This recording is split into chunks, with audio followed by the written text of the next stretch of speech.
तो आज अपने करते हैं साइकोन या साइफा। साइफा जो है ये एक कप की आकृति का होता है। ग्रीक वर्ड काइफोस से बना हुआ है। साइफा जनरली जो है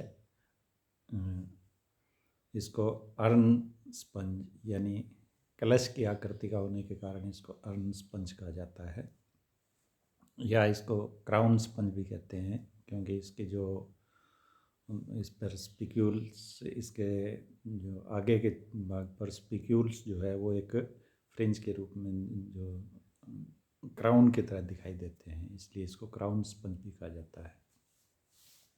classification: phylum Porifera, class Calcarea, order Heterocoela, genus Scypha. Species इसकी कई है, जिसमें जैसे Scypha ciliatum, Scypha coronata, Scypha elegans, Scypha lingua, Scypha raphanus, Scypha gelatinosum. तो ये कई सारी इसकी स्पीसीज है, जिसमें से मुख्य जो है वो साइफा कोरोनेटा जो है मुख्य स्पीसीज है इसकी। हैबिट एंड हैबिटेट: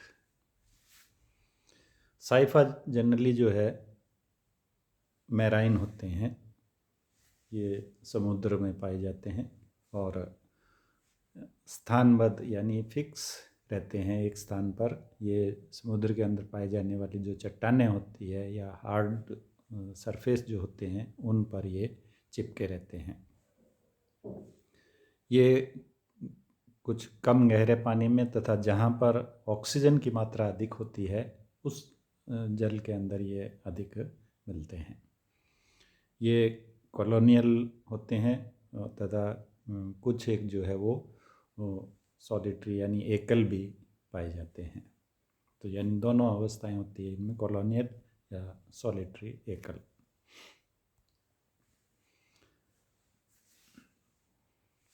ये जो कॉलोनी होती है वो ब्रांच्ड होती है, यानी कॉलोनी के अंदर कई सारे जो है सिलेंडर्स जो होते हैं वो आपस में मिल कर के एक कॉलोनी बनाते हैं। ये सारे सिलेंडर जो है वो एक बेस से चिपके रहते हैं। सिलेंडर का जो साइज है वो लगभग 3 इंच लंबा होता है। सिलेंडर के एपेक्स में ऊपरी भाग में एक ओपनिंग जिसको ओस्कुलम कहते हैं, ये दिखाया गया है इसमें। ऊपर जो छिद्र होता है वो ओस्कुलम कहलाता है। ओस्कुलम के चारों ओर जो है मोनोएक्सन स्पिक्यूल्स होते हैं कि लंबे लंबे जो स्पिक्यूल्स पाए जाते हैं वो एक सर्किल में व्यवस्थित रहते हैं, जिसे ओस्कुलर फ्रिंज कहते हैं।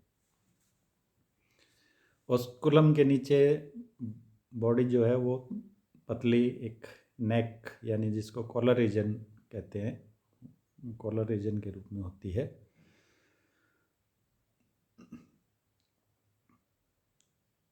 ये जनरली जो है ग्रे या ब्राउन कलर में होते हैं।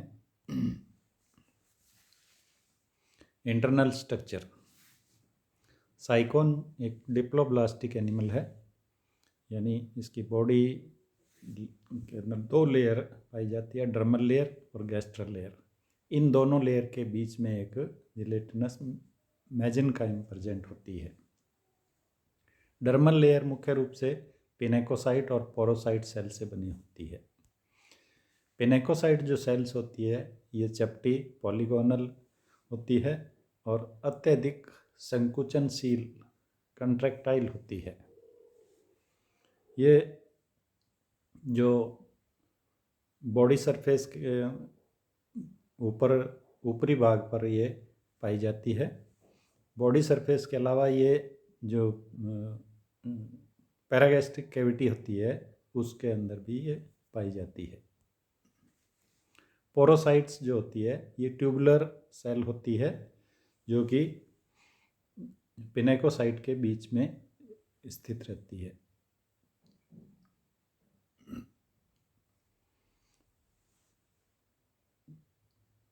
गैस्ट्रल लेयर: गैस्टर लेयर जो होती है वो कॉइनोसाइट सेल से मुख्य रूप से बनी होती है। कॉइनोसाइट जो है राउंड सेल होती है और ये इनमें एक बड़ा न्यूक्लियस पाया जाता है। एक लंबा फ्लैजिला होता है। फ्लैजिला के आधार में एक कॉलर रीजन पाया जाता है जो कि प्रोटोप्लाज्म का बना होता है। फ्लैजिला के द्वारा, जब फ्लैजिला के अंदर मूवमेंट होता है, इस मूवमेंट के द्वारा ही पानी अंदर की ओर आता है। ये जो कॉइनोसाइट सेल होती है ये डाइजेशन, रेस्पिरेशन आदि कार्य करती है। ये कॉइनोसाइट सेल की दिखाई गई है, इसमें स्ट्रक्चर इसकी बताई गई है। फ्लैजिला होता है, एक ऊपरी भाग जो कॉलर है जिसमें माइक्रोविलाई पाई जाती है, न्यूक्लियस है। तो ये मेजेनकाइम, ये डर्मल और गैस्ट्रल लेयर के बीच में होती है। इसके अंदर एमीबोसाइट सेल्स है, यानी अमीबीय कोशिकाएं पाई जाती है। अमीबीय कोशिकाएं कौन सी होती है कि जो अपना आकार परिवर्तन करके और कई अलग अलग कार्यों के लिए अपना उस कार्य के अनुरूप वो अपना आकार चेंज कर लेती है। तो इनमें मुख्य रूप से जैसे स्क्लेरोब्लास्ट जो है स्केल्टन को सिक्रेट करने वाली कोशिकाएं होती है। स्क्लेरोब्लास्ट भी 3 तरह की होती है। कैल्कोब्लास्ट जो कैलकेरियस स्पिक्यूल्स उत्पन्न करती है, यानी स्पिक्यूल्स जो कैल्शियम कार्बोनेट के होते हैं वो कैल्कोब्लास्ट सेल के द्वारा उत्पन्न होते हैं। इसी तरह सिलिकोब्लास्ट जो कि सिलिशियस स्पिक्यूल, सिलिकॉन के बने हुए स्पिक्यूल उत्पन्न करती है। स्पॉन्जियोब्लास्ट जो कि स्पॉन्जिन फाइबर का निर्माण करती है। तो ये जो थी स्क्लेरोब्लास्ट सेल। दूसरे प्रकार की जो अमीबिया कोशिका जिसमें क्रोमोसाइट्स, ये सेल्स जो है जो पिगमेंटेड होती है और ये बॉडी को कलर देती है। थीजोसाइट सेल्स, ये इस प्रकार की जो कोशिकाएं होती है इसमें जो इनके सूडोपोडिया होते हैं वो बड़े होते हैं और ये रिजर्व फूड मटेरियल जो होती है उनका स्टोर करती है। आर्कियोसाइट सेल जो होती है ये साइज में बड़ी होती है और ये मुख्य रूप से जो है वो सेक्स सेल उत्पन्न करती है। ये अलग अलग प्रकार की जो सेल्स है उसको दिखाया गया है डायग्राम में। मायोसाइट्स, ये अत्यधिक कंट्रैक्टाइल यानी संकोचनशील होती है। ये सर्कुलरली जो है अरेंज्ड रहती है और जो ओपनिंग होती है उनके चारों ओर ये व्यवस्थित होती है। ग्लैंड सेल्स जो होती है ये सरफेस, स्पंज की सरफेस पर पाई जाती है और सलाइम उत्पन्न करती है। Canal system in sycon sponge, sycon के अंदर साइकोनॉइड टाइप का कैनाल सिस्टम पाया जाता है। साइकोनॉइड कैनाल सिस्टम में क्या है कि कई ओस्टिया यानी डर्मल ओस्टिया से पानी एंटर होता है, फिर इनकरंट कैनाल, फिर रेडियल कैनाल, फिर एक्स करंट कैनाल से होता हुआ ये पानी। तो ये इस तरह की व्यवस्था जो होती है वो साइकोनॉइड कैनाल सिस्टम है। तो इसमें पहला आता है डर्मल ओस्टिया कि बॉडी के ऊपर जो है ओस्टिया पाए जाते हैं, छिद्र पाए जाते हैं। ये छिद्र जो है सीधे इनकरंट कैनाल में खुलते हैं। तो इनकरंट कैनाल क्या है कि ये बारीक पतली कैनाल्स होती है जो कि इपिथेलियल सेल से आश्रित होती है। ये जो सेल इनकरंट कैनाल जो होती है इनके अंदर कुछ जो पोरोसाइट्स सेल्स पाई जाती है जो कि प्रोसोपाइल का निर्माण करती है, जो कि रेडियल कैनाल के अंदर खुलती है। यानी इनकरंट कैनाल प्रोसोपाइल के द्वारा रेडियल कैनाल में खुलती है। रेडियल कैनाल क्या है कि ये जो है कॉइनोसाइट सेल से बनी होती है, यानी जो फ्लैजिलेटेड सेल्स है उनसे बनी होती है। इनकरंट कैनाल प्रोसोपाइल के द्वारा रेडियल कैनाल में ओपन होती है।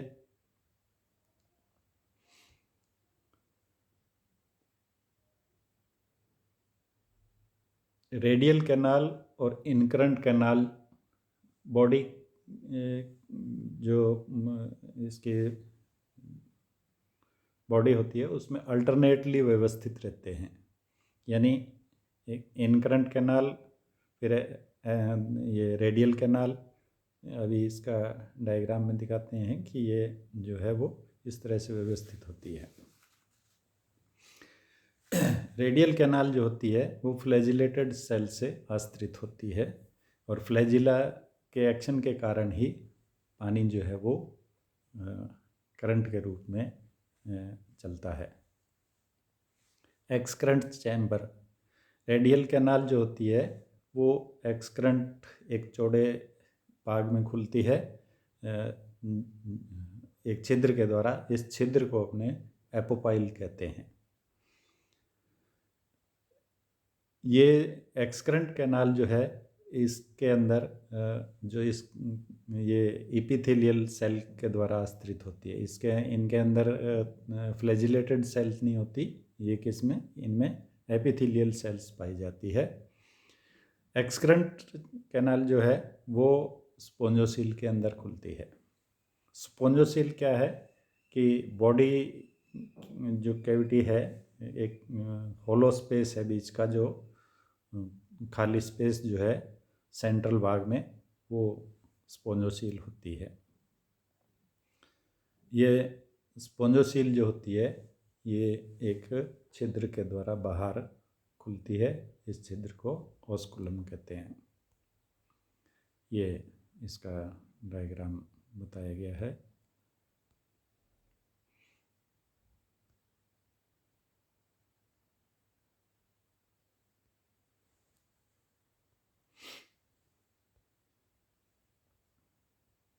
ये ओस्कुलम है, ये स्पोंजोसील है बीच में सारी। ये इसकी इनकरंट कैनाल, ये फिर आगे रेडियल कैनाल, इस तरह से ये अल्टरनेट चलती है। ये बेस भाग है, ये इसके ऊपर जो है ओस्टिया होते हैं। तो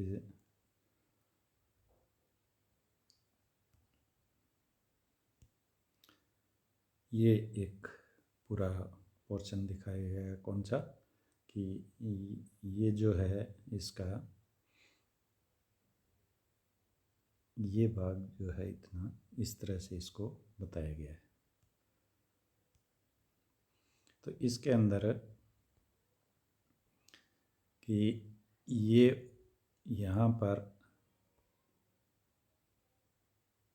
ये पोर बनते हैं जिनको अपने कहते हैं ओस्टिया। ओस्टिया जो होता है ये इनकरंट कैनाल के अंदर खुलता है। ये इनकरंट कैनाल है। इनकरंट कैनाल ये जो दिखाए गए हैं इसमें, ये प्रोसोपाइल है। तो प्रोसोपाइल के द्वारा रेडियल कैनाल, ये रेडियल कैनाल है। रेडियल कैनाल जो है ये फ्लैजिलेटेड सेल से बनी होती है। ये सारी फ्लैजिलेटेड सेल है, इनसे बनी हुई है। रेडियल कैनाल इस छिद्र के द्वारा खुलती है, तो ये छिद्र कहलाता है एपोपाइल। और एपोपाइल जो है ये एक चौड़ा स्पेस जो है एक्सक्रंट कैनाल है। एक्सक्रंट कैनाल ये स्पोंजोसील है, इस स्पोंजोसील के अंदर खुलता है। तो इस तरह से इसमें कि पानी जो है ओस्टिया के द्वारा इनकरंट कैनाल में आता है, इनकरंट कैनाल से ये प्रोसोपाइल के द्वारा रेडियल कैनाल में आता है, रेडियल कैनाल से ये एपोपाइल के द्वारा एक्सक्रेंट कैनाल में आता है। एक्सक्रेंट कैनाल से गैस्ट्रोलोस्टिया के द्वारा ये स्पोंजोसील में जाता है। स्पोंजोसील जो है बाहर ओस्कुलम के द्वारा बाहर खुलती है। तो इस तरह से ये पानी किस तरह से एंटर होता है कि ये बाहर पानी है, पानी जो है डर्मल ओस्टिया के द्वारा इनकरंट कैनाल में जाता है। इनकरंट कैनाल से ये प्रोसोपाइल के द्वारा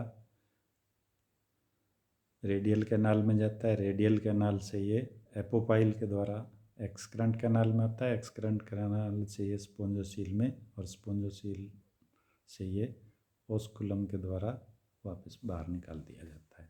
तो इस तरह से ये पानी का एक पूरा उस पाथ बताया गया है कि इस तरह से पानी इसमें डर्मल ओस्टिया से एंटर होकर के ये पूरी बॉडी के अंदर घूम करके वापस बाहर निकल जाता है। नेक्स्ट आता है इसमें न्यूट्रिशन। साइकोन के अंदर न्यूट्रिशन होलोजो एक प्रकार का होता है, यानी प्राणी सदृश कि इसके अंदर भोजन जो है वो पानी के साथ आता है। इस मुख्य भोजन जो है इसका विभिन्न प्रकार के प्लैंकटन तथा ऑर्गेनिक मैटर होता है। साइकोन जो है वो फिल्टर फीडर होता है। ये इसमें जो फूड मटेरियल होता है वो फिल्टर होकर के अंदर आ जाता है। जो साइकोन के काम की चीज़ नहीं होती है उसको ये नहीं लेता है, बाकी जो है पानी के साथ बाहर निकाल देता है, और जो भोजन के रूप में अंदर लेना है वो उसको ये फिल्टर कर लेता है।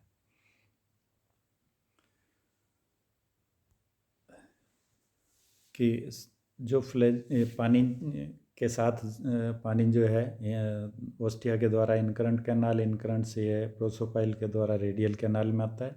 तो रेडियल कैनाल के अंदर जो फ्लैजिलेटेड सेल्स होती है, इन फ्लैजिलेटेड सेल्स ये उसको भोजन को अपने इनके कॉलर रीजन के अंदर आकर के वो भोजन चिपक जाता है, और ये उसको अपने अंदर ले लेती है। अंदर ले करके ये कॉलर रीजन के पीछे इनमें एक फूड वैक्यूल बन जाती है, और फूड वैक्यूल जो है उसके अंदर भोजन का डाइजेशन स्टार्ट हो जाता है। पार्शियली भोजन फूड वैक्यूल में डाइजेस्ट हो जाता है। फिर इसके बाद ये फूड वैक्यूल जो होती है ये एमीबोसाइट सेल को ट्रांसफ़र कर दी जाती है। एमीबोसाइट सेल्स जो होती है वो इस फूड वैक्यूल को अपने अंदर ले लेती है, और उसका कंप्लीट जो है डाइजेशन होता है। और एमीबोसाइट सेल्स क्योंकि मेसेंकाइम के अंदर पूरी के अंदर घूमती रहती है, तो वो सारे जो डाइजेस्टेड फूड होता है वो पूरी इसकी सारी प्रकार की जो सेल्स है उनके अंदर पहुंच जाता है, तथा जो अनडाइजेस्टेड फूड होता है उसको ये वाटर करंट के साथ बाहर निकाल देता है। तो इस तरह से जो एमीबोसाइट सेल्स है वो फूड वैक्यूल को पूरी बॉडी के अंदर घुमा करके सप्लाई देती है। इसके अलावा जो रिजर्व फूड होता है, एक्सेस फूड होता है, उसको ये एमीबोसाइट सेल्स जो है, इसकी जो थिकोसाइट सेल्स होती है वो इसको स्टोर कर लेती है।